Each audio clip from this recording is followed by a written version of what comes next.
Inflation has sapped the purchasing power of workers. Wage growth is the antidote. Our members hadn't had a wage increase since December 2022. Union leader Lisa Fitzpatrick has almost finalised a deal which will see 60,000 Victorian nurses get a more than 28% pay rise over 4 years. People have struggled in relation to mortgage payments, just the usual pressures of electricity, heating costs, those sorts of things have been very difficult. The annual wage price index, or WPI, is at 4.1%, meaning wages are rising on average by that much each year.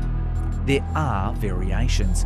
The average big employment agreement, brokered by a union in the past year, has had wage bumps of 5.3%. For non-union agreements, the figure is 3.9%. Inflation, the blue line, rocketed in recent years. So what's called real wages, wage increases minus inflation, effectively what you can do with your money, that's been falling.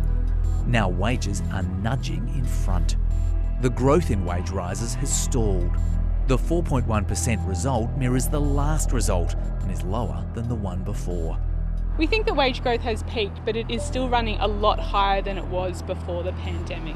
Before the pandemic, we had an unemployment rate of 5%, give or take, and now we're still sitting at 4 in the low 4s.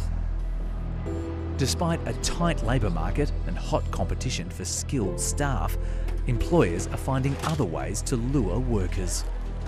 There are a number of other things that employers have been trying to do to attract and retain workers other than directly increase wages. And that can be things like more flexible work arrangements, better parental leave arrangements, bonuses, extra leave, those sorts of things. It also suggests the Reserve Bank's use of interest rates to take heat out of the economy is working.